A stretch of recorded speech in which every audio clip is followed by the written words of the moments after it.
Guys, hello students. एक नया question है।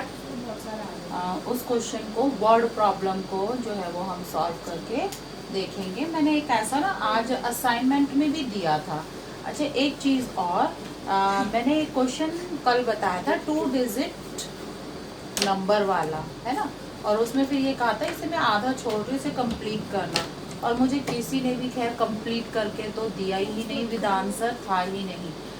एक चीज़ फिर मैंने सोचा चलो, लाइट भी आया था और मैं जो वो बच्चों को सेंड कर देती हूँ, एक पिक के थ्रू समझा तो दिया ही है। और एक पेपर पे मैंने सॉल्व किया तो मुझे प्रॉब्लम हुई, तो फिर मैंने उसकी स्टेटमेंट को दोबारा देखा, तो फिर मैंने वहाँ अंडरलाइन किया हुआ है। हमने एक चीज़ स्किप कर दी थी, उसकी स्टेटमेंट लिखते टाइम, यानी हमने क्वेश्चन को लिखते टाइम मैंने वहाँ अंडरलाइन किया हुआ, बड़ा बड़ा था ना, 5 सब्ट्रैक्टेड था, वो हमने छोड़ दिया था क्वेश्चन में, इसलिए हमारा जो आंसर प्रॉपर नहीं निकल पा रहा था। एक चीज़ और है, मैंने वीडियोस में देखा तो उसमें कुल कितने व्यूज़ दिखाई दे रहे हैं मुझे, 20 व्यूज़ दिखाई दे रहे हैं एक वीडियो में, और दूसरे वीडियो में मुझे जो है वो 15 व्यूज़ दिखाई दे रहे हैं। तो क्या 10th A क्लास में 20 स्टूडेंट्स हैं या 15 स्टूडेंट्स हैं, मैं क्या मानूँ। और फिर सभी बच्चे कहते हैं मैम जूम पे ले लो क्लास, आप जूम पे ले लूँ, जूम पे क्या होगा, वो तो एट अ टाइम है कि किसी ने अटेंड कर ली तो कर ली, किसी की मिस हो गई तो हो गई। नालायको, इसी वजह से मैंने ये ऑप्शन चूज़ किया है, अदरवाइज मुझे क्या ज़रूरत है बेटा इतना पेन लेने की, आधे घंटे क्लास लूँ और काम ख़त्म करूँ, ऐसा कर दूँ। मुझे व्यूज़ से, एटलीस्ट व्यूज़ से पता तो चलेगा, ठीक है। मेरा यूट्यूब चैनल जो कोई ऐसा फेमस तो है नहीं कि पता नहीं कौन कौन उसे देखने वाला है, मेरी क्लास के बच्चे ही देखेंगे, मुझे मालूम है। और उस जितने व्यूज़ होंगे इसका मतलब उतने मैक्सिमम बच्चों ने देखा है, तो इसका क्या मतलब है। इसे सीरियसली लो बेटा, नहीं लेते हो तो ठीक है, फिर जैसा तुम्हारा रवैया है मेरा भी रवैया वैसा ही रहेगा तुम्हारे लिए, ठीक है। तो अब इस क्वेश्चन पे हम फोकस कर लेते हैं। यहाँ पर ये बुक का क्वेश्चन है, एक्चुअल में मुझे बुक भी थोड़ा मुश्किल से प्रोवाइड हो पा रही है, तो बुक का क्वेश्चन है, हम फटाफट रीड कर लेते हैं। A fraction becomes 1/3 if 1 is subtracted from numerator and it becomes 1/4 when it is added to denominator. Find fraction. Fraction हमें निकालनी है, ठीक है।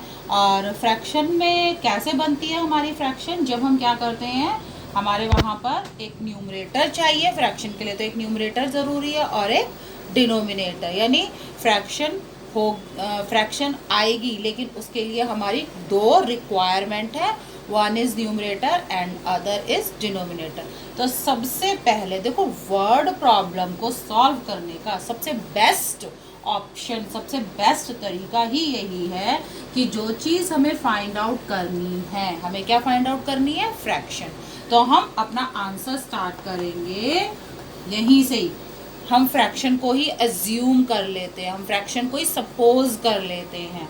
अब फ्रैक्शन को मैं कह दूं let the fraction be x, तो वो अपने आप में इनकम्प्लीट है, क्यों, उसके तो 2 बॉडी पार्ट्स हैं। फ्रैक्शन कब मिलके बनती है, जब एक न्यूमरेटर होगा और एक डिनोमिनेटर होगा, तो हमें अलग अलग मानना पड़ेगा। तो हम क्या मानेंगे, let numerator equal to x, हमने एक न्यूमरेटर मान लिया और इसी तरह ठीक एक डिनोमिनेटर मान लिया y। तो हमारी जो फ्रैक्शन है वो फ्रैक्शन कितनी हो जाएगी, वो fraction x upon y, numerator upon denominator, ठीक है। अब आगे पढ़ना चालू करते हैं हम सिरे से, यहाँ से जैसे जैसे बताया जा रहा है, जैसे जैसे हमसे कहा जा रहा है, हमें उसी रास्ते पर, वो कह रहे हैं जैसे कहते हैं ना कि दाएं मुड़ो, तो हमने दाएं 8 कदम चलो, 8 कदम चल लिए, आपको जो है वो राइट टर्न करना, आपने राइट को टर्न कर लिया। तो ठीक इसी तरह हमें रास्ता बताया जा रहा है। क्या रास्ता बताया जा रहा, अ फ्रैक्शन बिकम्स 1/3, फ्रैक्शन की वैल्यू 1/3 हो जाएगी, इक्वल टू 1/3 हो जाएगी if 1 is subtracted from numerator. Numerator रास्ता हमें क्या बताया जा रहा है, ये जो न्यूमरेटर है इसमें से 1 पहले माइनस कर दो, ठीक है। अच्छा, डिनोमिनेटर में तो कुछ नहीं कहा, तो डिनोमिनेटर को एज इट इज रखना पड़ेगा। और अब जैसे ही हमने इसमें से 1 माइनस किया, ये कितनी हो गई, 1/3, 1/3। तो एक चीज ये हो गई हमारे पास। उसके बाद एंड इट बिकम्स का मतलब इट को मैं यहाँ पर लिख दूँ fraction, and the fraction becomes 1/4। Fraction 1/4 क्या हो जाएगी, when 8 is added to denominator. अब हमारे कुछ सयाने बच्चे हैं, वो क्या कर देंगे, x माइनस 1 और यहीं पे ही क्या कर देंगे, y प्लस 8। नो, ये रॉन्ग है, टोटली रॉन्ग है। वो y प्लस 8 तो होगा, लेकिन वो कहाँ पर होगा, दूसरी कंडीशन में होगा, इसमें नहीं होगा। दो सेपरेट कंडीशन है। एक बार कहा गया है कि आपको न्यूमरेटर में से 1 माइनस करना है, डिनोमिनेटर को कुछ नहीं करना। हमने क्यों नहीं किया कुछ, क्योंकि कहा ही नहीं गया। तो जब कुछ कहा ही नहीं गया तो हमने भी नहीं किया। इसी तरह से यहाँ पर दूसरी कंडीशन में दूसरी दफा कहा गया कि डिनोमिनेटर में 8 प्लस कर दो, तो हमने कर दिया। क्या न्यूमरेटर में कुछ करने को कहा, नहीं। और इक्वल का साइन लगा के हमें क्या लिखना पड़ेगा, 1/4। ओके, तो ये आ गया। तो यहाँ से हमारे पास कितना आ जाएगा, क्रॉस मल्टीप्लाई करेंगे, 3y minus 3 equals to y। और यहाँ से अगर हम क्रॉस मल्टीप्लाई करेंगे तो हमारे पास आ जाएगा 4x equal to y plus 8। अब हमने करना क्या है, मैंने यहाँ पर x ले ली, x लेना था ना, 3x y को इसके साथ ले लेंगे और जो -3 था ना, इसे लेफ्ट राइट हैंड साइड में ले जा लेंगे। इसको क्या करेंगे हम, प्रॉपर हम किस फॉर्म में ला रहे हैं, लीनियर इक्वेशन इन 2 वेरिएबल। तो हमारे पास कितनी समीकरणें, कितनी इक्वेशनें बन गई हैं, हमारे पास 2 समीकरणें, 2 इक्वेशन बन गई हैं। मैंने पहले भी बताया था। अब हम इन्हें कैसे सॉल्व कर सकते हैं, देखो मैं तो हमेशा कौन सा मेथड अडॉप्ट करती हूँ, मैं हमेशा ही एलिमिनेशन मेथड को ही अडॉप्ट करती हूँ। अब कहोगे कि मैडम ठीक है, यहाँ इसे जो है वो आप इसको जो है वो 4 से मल्टीप्लाई कर दीजिए और इसको यहाँ पर जो है वो 3 से कर दीजिए, लेकिन हमें इतने की ज़रूरत ही नहीं पड़ेगी। क्यों, इस दफ़ा हमें ऐसा क्या हो गया जो हमें ज़रूरत ही नहीं पड़ी। ये मल्टीप्लाई करना ज़रूरी नहीं है कतई, उसके बिना भी काम चल जाएगा। क्यों, क्योंकि यहाँ भी -y है, यहाँ भी -y।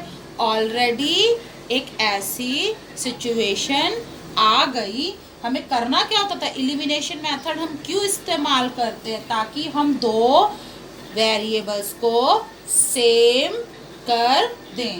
तो यहाँ पर हम देख ही रहे हैं ऑलरेडी सेम है ना, तो ऑलरेडी सेम है, चाहे भले ही x नहीं है। और अगर फिर भी किसी भी बच्चे को ये लग रहा है कि नहीं हमें तो नहीं समझ में आया, तो कोई बात नहीं, बेशक आप वो काम भी कर सकते हो। इसे 4 से मल्टीप्लाई कर दो और इसे यहाँ पर जो है वो 3 से मल्टीप्लाई कर दो। मैं नहीं कर रही हूँ, तुम चाहो तो कर सकते हो, ठीक है, हमारा उसके बिना भी काम चल जाएगा। लेकिन अभी तक तो कैसे है ये, इक्वल, बिल्कुल एक जैसे, तो अपोजिट साइन करना पड़ेगा। तो इसका भी साइन अपोजिट कर देंगे और इसका भी।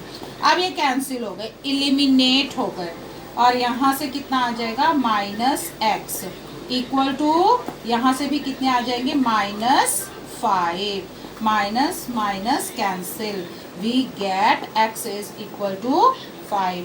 किसी भी एक इक्वेशन में हम वो वैल्यू को रख ले। चलो मैं इधर ही रख लेती हूँ क्योंकि मेरे पास यहाँ पर अभी फिलहाल स्पेस बचा हुआ है। x कितना आ चुका है, x 5 minus y equals to 8, और ये हो गए हमारे 20 माइनस y इक्वल्स टू 8।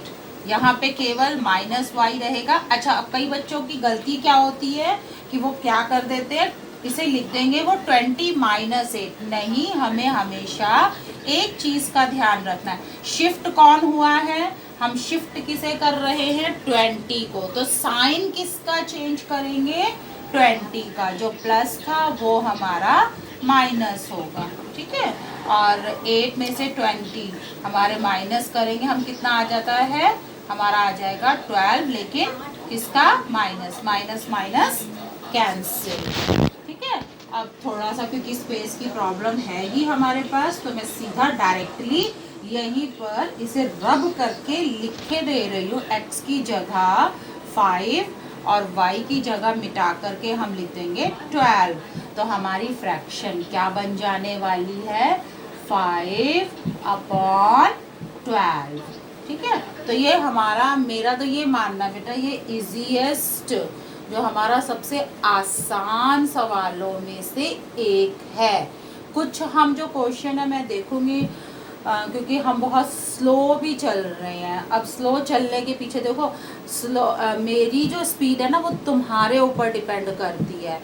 अगर तुम्हारा रिस्पांस अच्छा होगा तो मुझे भी जो है वो एंथुसियाज्म मिलेगा कि मुझे भी और अच्छा करना है, मुझे भी बच्चों को और वीडियोस भेजने हैं। लेकिन सिचुएशन क्या आ रही है कि जो पहले ही 20 मिनट की वीडियो अभी तो हमारे आलसी बच्चों से वो भी नहीं देखी गई हैं। तो ये सिचुएशन अच्छी नहीं है बेटा, इसे अवॉइड करो। और अगर नहीं करते हो तो बेशक फिर तुम फल भुगतने के लिए रेडी रहना। तो ये वाला हमारा एक क्वेश्चन है, एक क्वेश्चन हम अभी और देखेंगे।